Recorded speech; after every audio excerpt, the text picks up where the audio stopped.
이 스타트업 빙하기 바퀴벌레처럼 살아남아라 이렇게 썸네일 카피를 쓰긴 했습니다만 지금 대한민국에서 스타트업 굉장히 어렵잖아요. 관련돼서 앞쪽에 좀 소식 전해드리고 뒤쪽에는 어떻게 하면 우리 제품이 시장에서 잘 먹힐 수 있을지 또 이 시기를 어떻게 생존 관리를 해야 될지 이야기를 좀 나눠보겠습니다.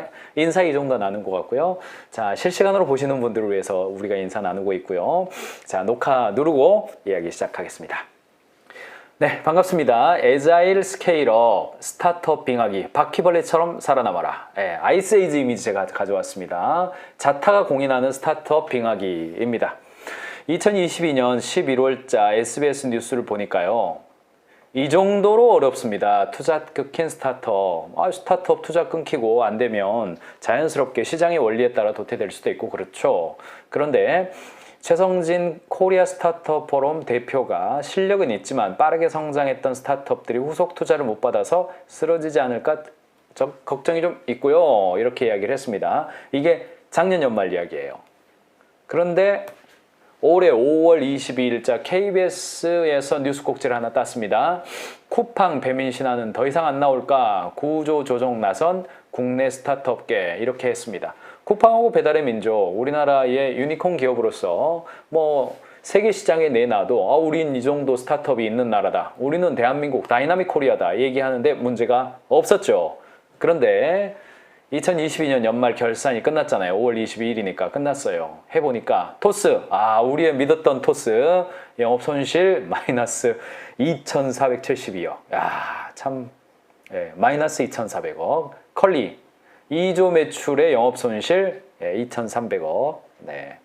야놀자 선방했습니다. 61억 영업이익 냈고요. 직방 800억 매출에 마이너스 370억. 당근마켓 어떻게 해요? 매출이 499억인데 마이너스 영업손실이 465억이에요. 참 억 소리가 납니다. 이거 엄청난 이야기죠. 엄청납니다. 이게 스타트업 실적들이거든요. 이네들이 대표 주자라고 불리우는 이 친구들이 이 정도니까 우리 주변의 스타트업들 아주 죽음이죠. 엄청납니다. 벤처 스타트업계 빙하기 얘가 지나가는 거죠. 쓱 이렇게 지나가요. 벤처 스타트업 추이 1분기 투자액 60% 급감했다. 기사가 나왔고요. 2023년 6월 13일자 국민일보 기사고 작년 1분기만 해도 2조 2천억 이상이 투자액이었어요. 근데 이제 올해 1분기를 보니까 8천억 수준으로 확 떨어졌습니다. 절반이 아니라 60% 많이 떨어졌죠. 이 추이는 어때요? 이렇게 간다는 뜻이거든요. 그러니까 작년 1분기 대비해서 2023년 1분기가 벤처 투자 확 줄었다는 겁니다. 투자할 데가 없다는 이야기죠. 저도 엑셀러레이터 사업자 등록을 내고 극초기 창업자들을 엔젤 투자죠. 쉽게 말하면 창업 기획자, 엑셀러레이터 사업자라는 게 있고 그거를 이제 투자하기로 했죠. 그런데 주변에 저도 지금 눈에 불을 켜고 투자할 만한 스타트업들 찾아 헤매고 있습니다. 그런데 한편으로는 이른바 돈맥경화, 아시죠? 우리 재밌는 말들 많이 만들죠. 폐업 이어지는 스타트업, 닷페이스라고요. 잘 나갔었습니다. 스타트업으로서 투자받고 미디어 액티비즘이었죠. 라이픽, 뷰티샵 피트니스 예약 결제 앱이었어요. 폐업했습니다. 유저 헤빗, 빅데이터 기반 모바일 사용자 행동 분석하는 거였습니다. 2013년에 개업했다가 2022년 8월달, 작년 8월달에 폐업, 작년 7월달에 폐업, 작년 6월달에 폐업. 이게 이제 돈맥경화로 죽는 거죠. 스타트업들이 실패하는 이유들을 찾아봤더니 가장 많은 게 38%가요. 현금이 소진되고 신규 자본 조달이 실패하는 경우예요. 그리고 두 번째가 35%, 요 이야기 해드리겠습니다. 좀 이따가 시장에서 필요로 하질 않아요. 이거 출시를 했는데 시장이 원하질 않아요. 돈도 있는데. 그러니까 가입자가 올라가다가 멈추는 거예요. 경쟁에서 밀리고 결함이 있는 비즈니스 모델, 규제와 법적, 규제 법적, 타다가 딱 떠오르죠. 가격과 비용의 문제, 이런 게 떠오르는 겁니다. 그리고 적합하지 않은 팀의 문제도 14%나 돼요. 제품 시기의 타이밍의 문제, 불량품의 문제, 투자자들 간의 불화, 잘못된 피보팅, 지쳐버림, 열정의 식음, 여러 가지가 복합적입니다. 이건 따로 존재하지를 않고 이게 다 복합적인 이야기예요. 2021년 자료 가지고 왔고요. 한편 우리나라 창업기업 생존율을 보면 5년 차를 보세요. 5년 차를 보면 단 30%만 살아남습니다.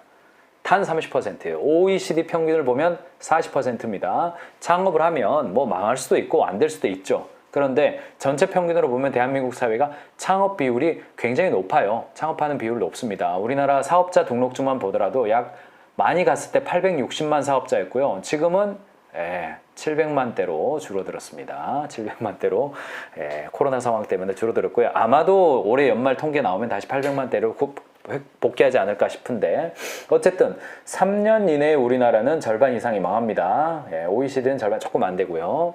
5년 지나면 3분의 2가 폐업하는 것이 우리나라의 창업기업 생존율이에요. 그렇기 때문에 맨 처음에 내가 창업을 해서 하기로 하고 이런 거 해봐야겠다. 여러 가지 관점이 있죠. 에어비앤비 이야기를 조금 주목할 필요가 있습니다. 제가 스타트업 바퀴벌레처럼 살아남아라 이런 이야기 썸네일에 썼습니다만 사실 제가 한 이야기 아닙니다. 미국의 메인 투자자 중에 하나인 Y 컴비네이터가 했던 이야기이고요. 자, 에어비앤비를 보니까 1분기 결제 추정 금액 보니까 2022년 2분기를 보니까 어떠세요? 2021년, 2022년 언제입니까? 이때 코로나 상황이었잖아요. 에어비앤비가 코로나 상황에 매우 빠르게 피보팅을 해서 방을 파는 것이 아니라 콘텐츠를 유통하는 방식으로 버텨냈습니다. 그러니까 시가총액이 크게 줄어들지를 않았어요.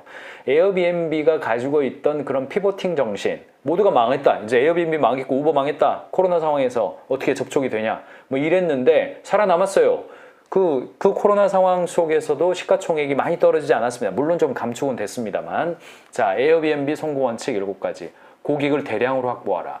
경쟁 기업과 정면으로 맞서지 말라. 비확장적 방식을 채택하라.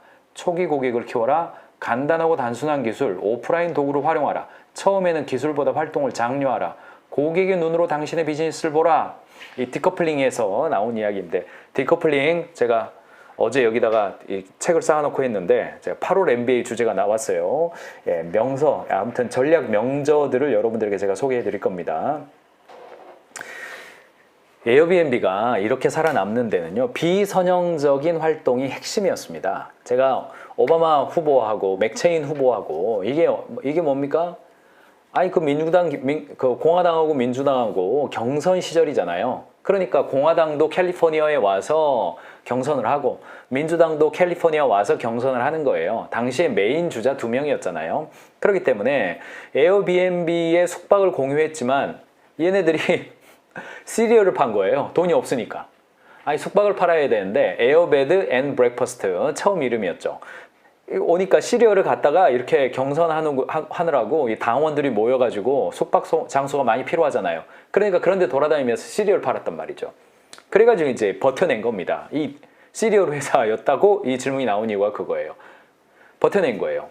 그러다가 하루는 이제 Y 컴비네이터라고 하는 이제 벤처 투자자죠. 벤처 투자를 만나서 찾아가서 우리 회사 투자해달라 요청을 하는데 아무리 들어봐도 사람들이 남의 집에 가서 잔다는 거 말이 안 먹히고 호텔 가서 자지 누가 남의 집 안방에 들어가서 자고 어떤 사람이 남의 집 내 안방을 남의 아무도 모르는 사람한테 또 내주냐 그거 어떡하냐 그거 뭐 폭행이 일어나거나 그러면 어떡하냐 뭐 이러면서 이제 안 먹힌 거예요. 그리고 이제 돌아가던 길에 이 창업자 세 사람이 이렇게 주머니에서 이렇게 가방에서 이렇게 뭘 꺼내더니 이걸 주더라는 거죠. 근데 이게 뭐냐 물어봤더니 저희가 뭐 이렇게 돈이 없어가지고 이렇게 생존하려고 시리얼 만들어가지고 팔고 있습니다. 저희가 파는 건데 한번 드셔보시죠. 이렇게 보니까 이거예요. 재밌잖아요. 그리고 나서 Y 컴비네이터 투자자 잠깐만 다시 돌아와봐라. 다시 이야기해봐라. 듣고 자네들은 내가 보니까 뭘 해내도 해낼 사람들인 것 같네. 자네들의 생존력은 내가 보니까 바퀴벌레처럼 살아남는 생존력을 가지고 있구만. 일단 내가 돈 줄 테니까 이걸 한번 해봐. 하고 한 2만 불 정도를 투자했다고 합니다. 여러분 2만 불 얼마입니까? 3천만 원도 안 되잖아요. 그 2만 불을 투자해 준 겁니다. 그리고 이제 에어비앤비가 에어베드 앤 브렉퍼스트였죠. 이런 사이트를 운영을 했고 챔스키 투자자가 자신이 직접 시리얼을 팔아서 돈을 모을 수만 있다면 빚과 손해를 어느 정도 메꿀 수 있을 것 같았습니다. 하고 자기가 오바마하고 맥체인 시리얼 팔았다는 이야기 이렇게 내가 버텨냈다. 스타트업 스쿨에 가서 하는 이야기입니다. 그래서 이 초기에 이 에어비앤비 창업자들이 Y 컴비네이터에게 투자를 받고 그 투자 자금 2만 불 자금 투자 유치해서 시리얼 판매하면서 살아남은 생존력을 보면서 절대 죽지 않겠다라고 다짐을 하고 투자를 받았고 결과적으로는 12년 후에 지분율 6%였는데 증자를 했고 3.3%로 줄어들었고 2,000달러가 3조 3천억 달러 크게 갚아드렸습니다. 크게 이렇게 크게 힘들 때 물 한 모금 힘들 때 물 한 모금 홍순할 때 물 바가지로 갖다 줘도 의미 없습니다. 목마를 때 물 한 모금이 중요한 거죠. Y 컴비네이터도 큰 투자 성공을 이루었죠. 에어비앤비처럼 컨셉이 명확하고 이후에 시장의 가능성이 높다라는 확신을 가진 투자자들조차도 처음에 돈이 없을 때 그것을 버텨내는 방식은 시리얼 팔았다는 이야기예요. 그러니까 스타트업 바퀴벌레처럼 살아남아라 하는 겁니다. 스티브 잡스, 워즈니악 두 사람은 뭐 달랐습니까? 아닙니다. 두 사람 다르지 않았습니다. 차고에서 카 게러지에서 워즈니악이랑 함께 조립식 컴퓨터인 애플-1을 50대 제작을 했고 이를 미천 삼아서 150대 더 제작해서 친구들과 소매상에게 판 거예요. 조립식 컴퓨터 남들 다 하는 거 내가 만들어 가지고 팔아서 돈 확보하고 그 돈 확보한 걸로 더 개발하고 또 더 개발하고 그렇게 한 거예요. 666달러로 총 200대 중 175대를 판매한 것으로 전해진다. 믿었던 스티브 잡스 형님, 오즈니악 형님까지도 내가 개발하고 있는 메인 상품 외에 스타트업일 때 돈을 벌기 위해서 별짓을 다 했다는 이야기입니다. 별짓을 다 했다는 이야기예요. 김봉진 의장 아름답게 퇴장했죠. 얼마 전에 직원들에게 최고가 돼서 떠나라. 평생 직장은 없다. 뭐 송파구에서 일을 잘하는 11가지 방법 중에 뭐 한 후반부에 있는 이야기입니다. 평생 직장은 없다. 최고가 돼서 떠나라. 뭐 이게 있었어요. 마지막으로 직원들에게 그 이야기를 날리고 세상의 모든 걱정을 버리고 떠나겠습니다. 뭐 이런 거 있죠. 밈 있죠. 뭐 이러면서 떠났다고 그러죠. 얼마 전이에요. 얼마 전 이번 주 이야기입니다. 배달앱을 위해서 길거리 돌아다니면서 5만여 개의 전단지를 모았다고 그러죠. 새벽마다 주요 지역 아파트를 돌며 전단지를 주우러 다녔고 쓰레기통을 뒤지는 일도 서슴지 않았다고 그래요. 배달의 민족의 가장 큰 고민은 항상 생존이었다. 생존과 번창은 아주 밀접하게 붙어 있습니다. 이 자연계에서 이 생명세계 속에서 생존과 번창은 아주 붙어 있어요. 사실은 이 두 단어가 용어가 다른 단어이지만 사실 한 단어입니다. 생존의 문제가 끝나면 그렇게 할게요. 이게 지금은 생존의 문제 때문에 그런 건 못하겠어요. 이거 구별하는 것 자체가 비즈니스 원리에 맞지 않습니다. 비즈니스에 있어서 안정이 어디 있습니까? 비즈니스에 있어서 고정된 게 어디 있습니까? 계속된 혁신이기 때문에 경쟁이 계속 등장하기 때문에 오히려 그 경쟁이 우리를 건강하게 해준다. 항상 생존의 문제와 직결되어 있다라는 것을 오히려 생각하는 겁니다. 토스의 이승건 회장 이거 어떻게 읽어야 됩니까? 올라블라입니까? 얼라블라입니까? 이거 뭐 2년 동안에 했지만은 우리 뭐 잘 몰라요. 사진 필터 기능, 자동 업로드 기능 뭐 이런 거 개발해가지고 만들었는데 8번의 시도를 했지만 2년 동안에 실패했습니다. 그리고 마지막으로 송수금과 결제를 편하게 하는 어플인 토스를 출시하게 되고 3일 동안 1000명이 신청하게 되면서 엄청난 인기를 끌게 됐죠. 그러면서 본인은 살고자 하는 자는 죽고자 하는 살 것이다. 사직생의 정신으로 우리 이순신 장군님 5년 동안 8번 망하면서 느낀 정말 제가 여러분들께 꼭 전달하고 싶은 승리의 전략입니다. 이렇게 이야기를 하고 있어요. 조선일보 기사 가져왔습니다. 요즘 뭐 토스 아까 보실 때 적자 났지만은 그래도 대한민국에서 금융을 혁신한 사례로 이런 어떤 스타트업들이 잘 살아줘야 우리 다음 세대 청년들이 가능성을 보는 거거든요. 전 잘해줬으면 좋겠어요. 다만 여러분들 어떠세요? 오랫동안 유지가 되었던 전통산업이라 하더라도 신규 사업을 시작을 하게 되면 신사업하고 스타트업은 똑같은 원리로 분리할 수 있어요. 제조업을 하다가 최근에 저는 이제 전통적인 제조업을 하다가 B2C나 혹은 디지털 산업으로 전환하는 새로운 그 TF를 하고 있는 전통 산업의 기업들 많이 만납니다. 많이 만나요. 우리 그 1세대에서 아버지가 제조업 열심히 했어요. 신발 열심히 만들었고 뭐 비빔밥도 열심히 만들었고 김치도 열심히 만들고 다 만들었어요. 그런데 그것이 B2B만 하기에는 계속해서 원가 올라가죠. 마진 떨어지죠. 감님들은 더욱 요구하죠. 이렇게 되잖아요. 지금 비즈니스 판매 현장이 아주 치열해졌기 때문에 감님들이 요구를 안 할 수가 없는 거죠.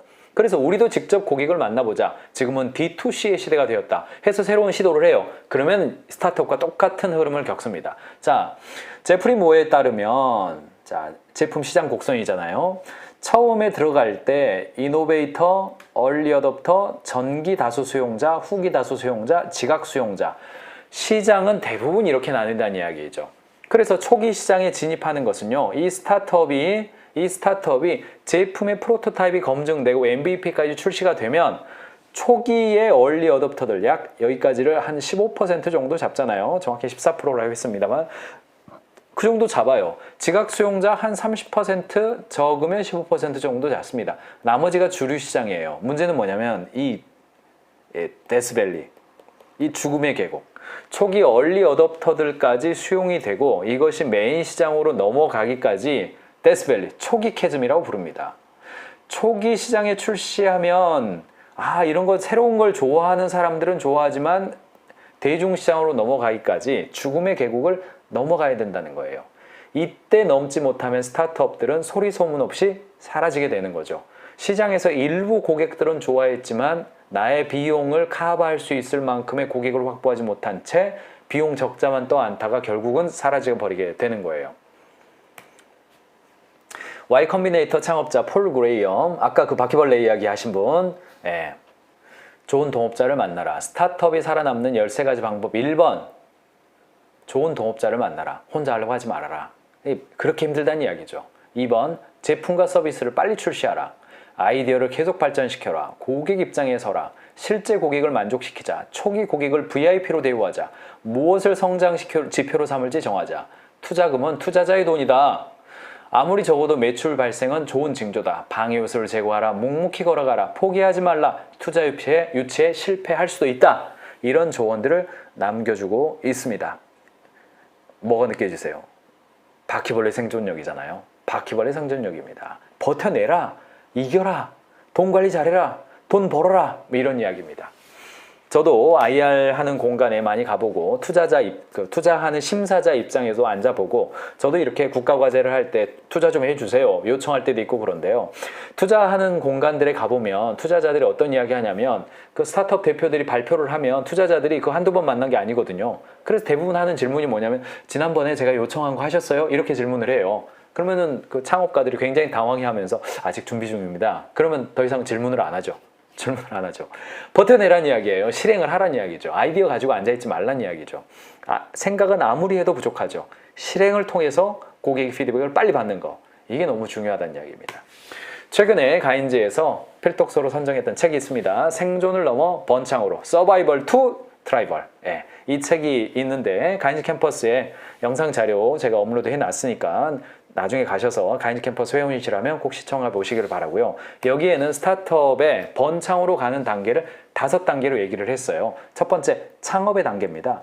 두 번째, 제품 시장 최적화예요. 시장의 검증을 받는 단계이죠. 맨 처음 시작해서 시장의 검증을 받았다. 그러면 시장 진출 최적화라는 개념이 있어요. 시장의 검증을 받았으면 비즈니스 모델, 이익 모델 관점에서 이익을 낼 수 있는 적절한 상품을 만들어라. 이게 이제 MVP 단계예요. 그리고 오른쪽에 영역 리더로 가속화해라. 이거 스케일업 단계입니다. 통상 스케일업 단계라고 그러죠. 단계예요. 그리고 지속 가능한 업종의 리더가 되어라. 이 카테고리 챔피언 이야기입니다. 그동안 가인즈에서 했던 이야기로 표현하자면 그런 이야기예요. 그러니까 살아남는 거, 서바이벌 투 트라이벌 이야기인 거죠. 그래서 제품과 시장 최적화 간의 성장 가속화에서 빠진 연결고리, 이 부분 있죠, 이 부분. 제가 좀 이따 칠판으로도 한번 설명을 해드리겠습니다만 이 부분에서 캐즘에 빠지고 번창으로 넘어가는데 발목이 잡혀있는 경우가 아주 많다는 겁니다. 메인 투자자를 만나가지고 이 기간을 2년, 3년 동안 내가 적자를 봐도 괜찮은 상황에 들어간 회사들은요, 돈으로 그거 메꿀 수 있어요. 근데 대부분의 스타트업들, 대부분의 전통산업에서 신규 사업으로 진출한 곳들은 이런 돈 없습니다. 그러니까 이 시기에는요, 버텨내는 시기라는 거예요. 사랑하는 스타트업 경영자 여러분, 버텨내는 시기가 있습니다. 일반적으로 생존에서 번창으로 가기까지 이거 몇 년 걸릴 것 같으세요? 여러분 어떻게 생각하십니까? 이 단계에서 이거 생존의 단계 무슨 이야기냐면 이 제품을 시장이 좋아하는 것 같기는 해. 요 확신을 얻는 단계가 생존 단계거든요. 그런데 생존 이게 맞는데 왜 확산이 안 되지? 요거 번창의 단계로 넘어가는 거. 요 기간 일반적으로 여러분 10년입니다. 10년 걸립니다. 통상 IPO하는 단계까지 볼 때요. 그렇기 때문에 내가 2년, 3년 되어서 고객이 안 늘어난다. 사용자가 안 늘어난다. 내 제품이 시장에서 캐즘을 못 넘고 있다. 그때는 어떤 때예요? 버텨내시라는 겁니다. 그거. 버텨내야 됩니다. 그거를 버텨내야 바퀴벌레처럼 살아남고 살아남아야 새로운 기회가 와요. 시장에서 우리 제품에 반응하는 시기는 얼리 어댑터들은 1, 2년 만에 반응을 하지만 지각 수용자들, 이 조기 수용자들이 반응하는 데에는 시간이 필요합니다. 이때 어떤 문제가 발생을 하냐면 첫 번째 플레이북에 문제가 발생을 해요. 시장이 고객을 위한 플레이북 이야기입니다. 직원을 위한 플레이북은 고객을 위한 플레이북을 적용한 거예요. 그동안 조직문에 제가 많이 말씀드렸던 거는 원래 플레이북은 고객들이 우리 제품을 어떻게 즐길 거냐에 관련된 이야기죠. 시장 진출의 패턴 찾아야 됩니다. 두 번째 사람의 문제. 성장이 안 되면 가장 먼저 직원들이 떠나갑니다. 동업자가 떠나가고요. 그 다음에 내가 투자했던 돈 돌려달라고 그러고요. 그때는 투자지만 안 되면 나는 돈을 빌려줬다 이렇게 이야기한단 말이죠. 그러니까 그런 상황이 됐을 때 사람의 문제를 어떻게 할 거냐 이런 거예요. 다시 재정렬해야 된다는 이야기입니다. 시장 진출의 패턴도 찾아야 된다는 이야기예요. 서바이벌 투 트라이벌 책에서 요약을 해드렸습니다만 이 시기에 압박은 엄청납니다. 비즈니스에서는 리스크와 현금 소진이 증가하게 되고요. 문화적으로는 기업의 문화, 회사가 결정하는 방식의 변화가 생기고 실행 단계에서는 고객, 영업, 마케팅 그쪽에서의 요구와 개발, 엔지니어링들이 싸우기 시작하죠. 조직은 실행 흐름이 동기화되고서 모든 팀이 느끼는 압박이 옵니다. 서로 너 때문에 나 죽겠다고 그러고 나 때문에 너 죽겠다고 그러고 이런 상황이에요. 시장에서는 경쟁사가 등장하고 경우에 따라서는 대기업이 확 찍어 누르기 시작하게 되는 거죠. 시장 진출 최적화가 된다는 말은 어떤 거냐면 안 되는 경우와 되는 경우가 있는데요. 되는 경우는 일단 잠재 고객의 숫자가 유기적으로 증가하게 돼요. 마케팅과 영업에 투자하면 잠재 고객과 영업 라인에서 증가를 볼 수 있습니다. 마케팅비 쓰면 숫자가 올라가요. 새로운 영업 담당자가 뭘 해야 될지 빠르게 배우고 경쟁에서 승리해요. 나머지 직원들은 시장 진출을 지원하기 위해서 해야 할 일을 알고 있는 상황이에요. 마치 탄력받아서 서핑할 때 파도 위에 올라타는 것 같은 느낌이에요. 반대로 파도가 안 와요. 그러면 서핑을 할 때 엎드려가지고 파도가 오는 걸 기다려야 되잖아요. 이때 어떤 거냐? 마케팅 했지만 숫자가 안 올라. 하나 거래 성장시키려면 경영진의 영웅적인 영업이 필요해. 모든 거래가 다 다르게 진행돼요. 영업 담당자가 회사 영업을 배우기 너무너무 힘든 상태예요. 자, 시장 진출에 탄력이 붙었는지 안 붙었는지는 보려면 돈 쓰면 숫자 올라가요. 돈 안 쓰면 여전히 안 올라갑니다. 안 올라가요. 기간으로 버텨야 되는 시기인 거죠. 그걸로 보시면 돼요. 가인즈 캠퍼스에도 여러분들 창업해서 성장하는 단계까지를 4단계로 나눈 자료들을 올려놓았죠. 첫 번째 단계, 시드 단계라고 표현했습니다. 아이디어를 시장에 적용하는 단계. 두 번째, 성장 단계. 초기 고객을 확보하고 수익을 창출하는 단계. 세 번째, 스케일업 단계. 안정적인 수익성과 지속 가능한 성장을 보이는 단계. 숫자가 막 올라가는 단계예요. 마지막 네 번째, 성숙 단계. 시장 점유율이 높아진 단계. 이렇게 4가지로 나누어서요. 운영 체크리스트 올려드렸습니다. 시드 단계에서 반드시 여러분들이 챙겨야 될 5가지 질문, 성장 단계에서 챙겨야 될 5가지 질문, 스케일업 단계에서 챙겨야 될 5가지, 성숙 단계에서 챙겨야 될 5가지 올려드렸으니까 가인즈 캠퍼스에 별도의 체크리스트하고 자료집이 있어요. 그거 참고하시되 경영 벙커 고객들을 위해서 파일을 올려놨으니까요. 가인즈 캠퍼스에서 파일 다운로드 받아서 여러분 회사가 어떤 단계인지 보시고 이 단계에서 예를 들어서 스케일업 단계만 제가 읽어드릴게요. 사업이 꾸준한 이익을 창출하고 있는가? 사회적 책임과 지속 가능성에 대한 전략을 가지고 있는가? 경영진이 전략적인 성장 계획을 수립하고 있는가? 인사, 재무, 영업 등의 각 부서가 역량이 성장하고 있는가? M&A나 제휴를 통해서 사업을 확장할 계획이 있는가? 질문이 스케일업 단계만 가도 좋겠죠. 참고로 가인즈 캠퍼스, 여러분들이 보시는 유튜브 말고 가인즈 캠퍼스 있죠? 네. 즐기고 싶을 때 넷플릭스, 잘하고 싶을 때 가인즈 캠퍼스. 경영자를 위한 무제한 영상 자료 제공 플랫폼 가인즈 캠퍼스. 스케일업 단계에 있습니다. 꾸준히 숫자가 이렇게 올라가 주어야 하는 단계예요. 그런데 제가 기대한 만큼은 안 올라가겠죠. 그 단계에 있습니다. 저희도 계속해서 숫자가 올라가고 있는 단계예요. 마케팅비를 쓰면 올라가고 안 쓰면 안 올라가고 그 단계에 있습니다. 저희도 스타트업이죠. 4년차 스타트업이라고 볼 수 있겠죠. 온라인 사업에 있어서는 그래요. 오프라인 사업이야 저희가 20여 년 하고 있습니다만. 그래서 각 단계별로요. 운영 양식 넣어드렸어요. 인사에서 교육, 총무, 경영지원, 재무회계 여러 가지 각각 단계별로 우리 회사가 시드 단계인지 성장 단계인지 스케일업 단계인지 혹은 성숙 단계인지에 따라서 일반적으로는 5명, 15명, 30명, 100명 일반적으로 제가 대한민국 사회에서 프로토타입으로 봤어요. 그 단계에서 어떤 자료와 양식이 필요한지를 가인즈 캠퍼스 들어가셔서 기업 운영 양식 이렇게 치면 100개의 양식을 패키지로 아예 넣어놨으니까 이거 다운로드 받아가지고요. 회사 내 서버에다 저장해 놓고 직원들이 와서 이거 품위서 뭐 어디 있어요? 물어보면 품위서 딱 치면 그거 검색되게 하셔가지고 쓰시라고 아예 모아가지고 그냥 드렸으니까 여러분들 경영 양식 다운로드 받아서 하시기 바랍니다. 에자일 이야기 제가 해드려야 되는데 이건 제가 어저께도 저기 인천에 있는 전통 어떤 기계 정밀 하는 회사예요. 아주 제조업에 있어서 에자일 변화가 지금 대한민국에서 핫하거든요. 미국도 마찬가지고. 그래서 한 말씀만 드리면 이 화면은 굉장히 유명한 화면입니다. 이 왼쪽 이야기죠. 어떤 일을 할 때 위쪽 방식이 있고 아래쪽 방식이 있어요. 4년 걸리는 어떤 일을 해요. 첫 번째 방식은 이렇게 하지 말라는 뜻이죠. 바퀴 만들고 축을 만들고 차체 만들고 자동차를 완성하는 방식이에요.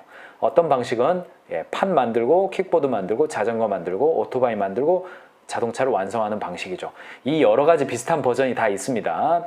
그 중에서 하나만 제가 말씀드리는 거예요. 제가 말씀드린 핵심은 뭐냐면 이게 이제 미니멈 바이어블이다, 머스트 바이어블이다 이런 개념을 말씀드리고 싶은 것이 아니라 어떤 일을 할 때 빨리 고객의 피드백을 받으라는 이야기예요. 그 말씀 제가 드리고 있는 겁니다. 고객의 피드백을 받지 않고 4년 동안 가면 안 된다는 이야기입니다. 빨리 고객의 피드백을 받아서 즉 팔아보고 욕도 먹어보고 고맙다는 소리도 들어보면서 이 5년을 지나야 그 다음에 뭐 해야 될지가 이른바 숏텀 매니지먼트가 가능해요. 피보팅이 빨리빨리 하는 것이 가능하다는 방식이라는 겁니다. 네, 유튜브 가인지 TV의 M&A 이야기 제가 해드렸고요. 그 다음에 일과 돈과 사람에 대한 스타트업들의 크로스 체크 이야기 있고요. 그 다음에 비즈니스 모델 이야기 있으니까 유튜브 보시는 분들은 이런 키워드를 검색해서 보시길 바라고요. 가인즈 캠퍼스 회원 여러분들은요. 이거 꼭 들어가서 다운로드 받으시기 바랍니다. 시드 단계, 성장 단계, 스케일업 단계, 성숙 단계 이르기까지 자료 양식 파일 목록에 있습니다. 추천 영상도 있고 클립 목록이 있어요. 보시길 바라겠습니다. 오늘은 제가 가인지 단체 영상관을 저희 회사 저희 가인지 회사 내부 이야기예요. 내부 이야기로 보여드리려고 그러는데 가인지 단체 영상관이 출시가 됐습니다. 한 달 정도 됐어요. 뭐 시기는 오래됐습니다만 한 달 전에 저희가 업그레이드를 해서 보시면 뭐처럼 보이세요? 유튜브처럼 보이잖아요. 그래서 가인지 단체 영상관 저희는 원래 여러분들과 이렇게 퍼블릭으로 만난 회사가 아니었고 컨설팅 회사였잖아요. 컨설팅을 하면 원래 사람도 가지만 영상관이 같이 갔었어요. 그리고 이제 교육과 컨설팅의 콘텐츠들을 직원들이 온라인으로 보고 만나서는 서로 대화하고 피드백하고 클리닉해주고 이런 방식으로 컨설팅을 했습니다. 그것을 퍼블릭으로 여러분 보고 계신 거예요. 그러니까 저희는 당연히 기업별 단체 영상관을 운영하는 회사이죠. 그리고 이제 그것을 우리 회사 직원 10명인데 1년간 합시다. 그러면 이 사이트를 만들어 드려요. 미니멈이 있긴 하지만 거의 대부분 해당되실 겁니다. 그래서 보시면 가인지 지식뱅크고요. 저희 회사 내부 지식뱅크예요. 저는 로빈입니다. 저는 직급이 모세급이에요. 그래서 게시판이 있고요. 게시판별로 기본적으로 가인지 교육, 여러분들이 경험하고 있는 가인지 캠퍼스의 모든 영상을 다 끌어와서 클릭하면 이렇게 다 옮겨옵니다. 뭐 OKR도 있고 뭐 이렇게 저희 영상들 있잖아요. 설득의 심리학 이런 것들 끌어와서 여러분 회사의 직원들이 볼 수 있게 되고요. 진도 관리 가능합니다. 두 번째, 사내 지식 나눔 하실 수 있어요. 사내 지식 나눔이고 저는 얼마 전에 비즈니스 파워 콘서트 했잖아요. 느낀 점 한 가지 이렇게 핸드폰으로 굉장히 쉽게 찍어서 올릴 수 있거든요. 그렇죠. 뭐 조회수 1등, 그 다음에 어디 회사 다녀왔을 때의 느낌, 차 안에서 제가 찍었는데 이런 식으로 해서 경영자의 메시지 이런 것들을 사내 단체 영상관에 넣어서 직원들이 언제든지 볼 수 있도록 그렇게 가는 거죠. 조회수 이렇게 보면 누가 받고 누가 안 받는지 다 알 수 있어요. 그리고 이제 뭐가 가능하냐면 사내 공지와 안내 가능하게 됩니다. 이카운트 입력 방법, 사랑의 피드백 진행 방법, 저희 플로우 쓰는데 플로우 기본 기능, 그 다음에 채용 이렇게 합니다, 지출 이렇게 합니다, 뭐 이런 거 있죠. 사내에서 공지하고 안내하는 것들, 가인지 단체 영상관을 통해서 할 수가 있습니다. 동시에 게시판 기능이 있냐? 있습니다. 피드백도 하시고 여기에 자료도 올리시고 사내, 제가 그런 말씀 드리잖아요. 10년 된 회사, 10년 된 노하우 있습니까? 이렇게 드리는데 텍스트는 게시판 활용하시고 영상으로, 요즘은 다 영상 시대니까 핸드폰으로 이렇게 핸드폰 찍어가지고 내일은 우리 이런 거 합니다. 이렇게 오세요. 누구 돌잔치입니다. 축하해 주세요. 뭐 이런 거 다 할 수가 있습니다. 그런 관점에서 언더백 기업들이 회사 내에서 영상과 텍스트 기반의 지식을 좀 모아서 장기적으로는 우리 회사가 투자를 받거나 혹은 다른 데를 투자를 하거나 혹은 상장을 하거나 이럴 때 사내 지식자산 뭘로 검증하냐는 거죠. 뭘로 증명하냐는 거죠. 직원 퇴사하면 노하우 그대로 사라지는 거 그만하시고, 단체 영상관 이 형태를 가지고 지금부터 스타트를 하시면 시간이 지나면 회사의 지식과 자산이 그대로 남아있고, 외부의 카페나 유튜브로 하는 것은 보안 관리에 좀 취약할 수 있기 때문에 내부 보안 방식 유지하는 방식으로 이렇게 하셔라 해서 만들어 드린 거니까, 고정 댓글이나 아래 안내 혹은 오픈톡방에다가 제가 연결할 수 있도록 해드릴 테니까, 지금은 스타트이기 때문에 저희도 이렇게 할인도 많이 해드리고 있으니까 함께 여러분들이 사내 지식뱅크 가인지 단체 영상관을 통해서 사내 지식뱅크 만들어 보시기 바랍니다. 가인지 TV를 구독하시면 매일 새로운 경영 인사이트를 시청하실 수 있습니다. 여러분 회사에 가인지 캠퍼스를 도입하시면 전 직원과 함께 영상 강의와 파일 다운로드로 실력을 올려가실 수 있습니다. 비즈니스는 사랑입니다.